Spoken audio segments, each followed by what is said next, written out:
Thank you for the introduction. I'm Olivia. I'm currently studying, soon to finish. And for today's, I won't share about my work, what I do, but I'll share about the organization, the women's organization that I come from. As an indigenous PNG woman, I would love to share about my organization. It's from my tribe. I'm from the Highlands province in Henga, and it's towards the western part of the province.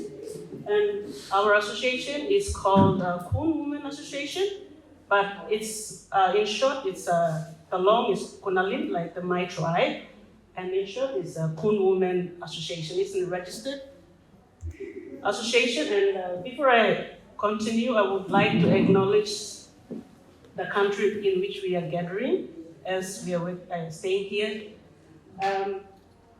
The country of Bunwurrung and the Waiwurrung people of the Eastern Kulin Nation. And we offer our respect to the elders of past, present, and the emerging ones, and to all the First Nation people who reside here. So our bit of background, we're a women organization. It's, like I said, it's from the lower level government area where I come from. It's called Sorinki, and it's in the Anglo province in Papua New Guinea. It's situated like 45 minutes away from the town. You drive up. And then in those days, like why this group came together, in those days, we were known to be like a tribal violence clan or something that, people don't want to go there. And then what this women group did was like they bring peace. They said enough of fighting.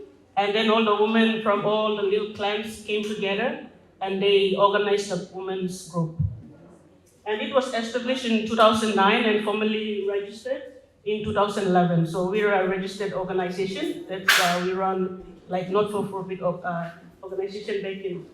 So what this organization is made up of is allied like myself, those educated ones, and then the grassroots that we represent them to be their voice. And what does this organization do? We kind of run charity organization like visiting sick people in the hospital. We go out to the prison to visit the inmates, the women does. And then we do have the mentoring session from the eldest one, mentoring the younger ones. And then we do raise fundraising events and activities for our project.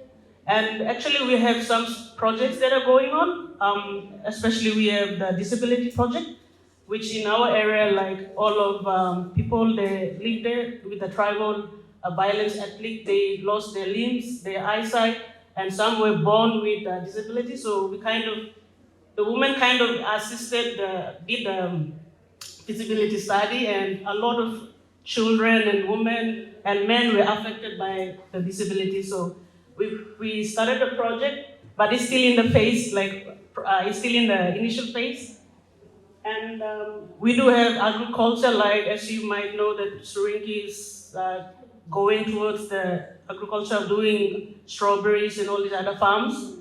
And we do have pillow makings and other stuff that we want women to take part and to change their life. And then we do health and well-being awareness, especially gender-based health issues, women issues, sexual reproductive health issues that we usually talk on during our meeting. I represent them, and now it's like we are going more than 10 years. And these are the women that I represent. And like I said about our disability project, it's good to have something to look. So those are the women in the village. They're doing the groundbreaking for the building to stand up. So you can see my aunties and my mothers and all these people at the background. I have to show you guys. We actually observed the Disability Day that was on December last. So standing in front is the president, my auntie. Her name is Dalsit. She organized, and we observed, because we have to observe the day to recognize those marginalized communities living within our society. Next.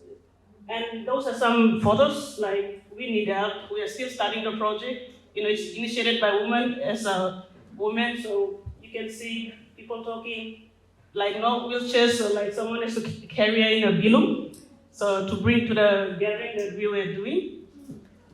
Next.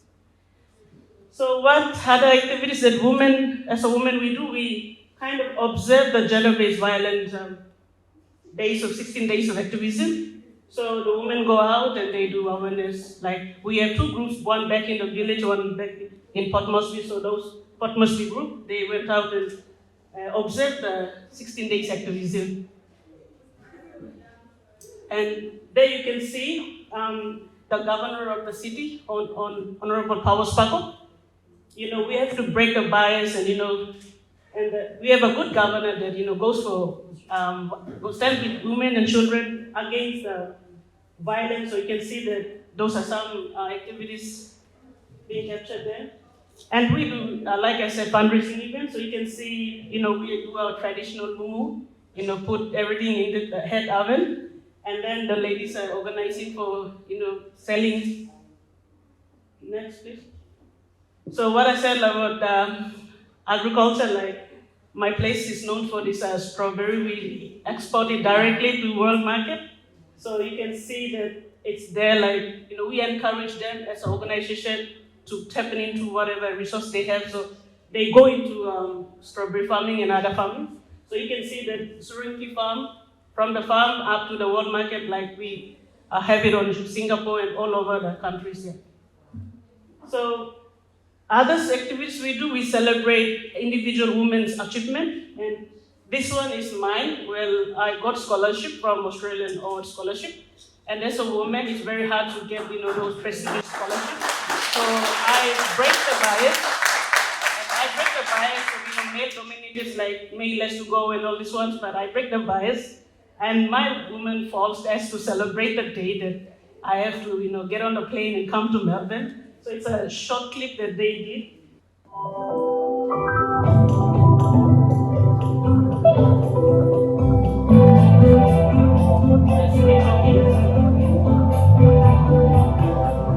That's a gift that they gave me.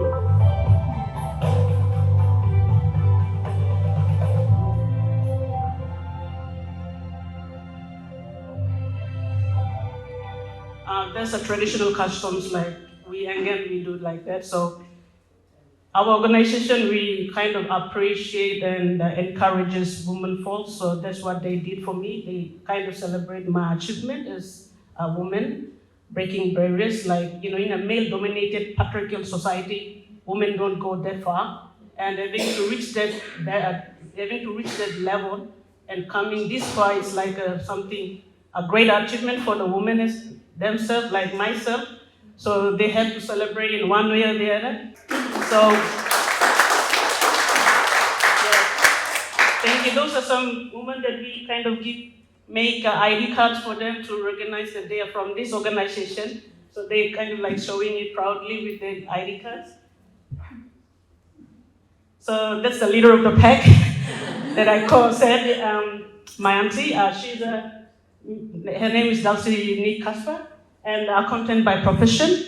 And she's a social entrepreneur. She's leading the women for over nearly 10 years, and she's continuing to doing it till today. And I'm proud of her. And this is me, breaking the bias and staying here in Melbourne. We just want to thank you for all the attention that you've given to us as a member of Kun Women Association. Greetings to you all, like I'm relaying the greetings. And let us break the bias in whatever aspects of life that we can live. And we, as a women's association from PNG, can work around with anyone here. We look forward for it because we live in a society that is very challenging and very not good, let me say, in a sense that there's equality not being observed. But as a Melanesian, as a PNG, as an indigenous woman, we are trying to do our best in whatever platform that is available. And I just want to thank PNG Women's Association, Victoria, for giving me this platform to share what I do. And I look forward to working with the association itself in the near possible future, and the other organization that they were sharing. I would love to work with you all.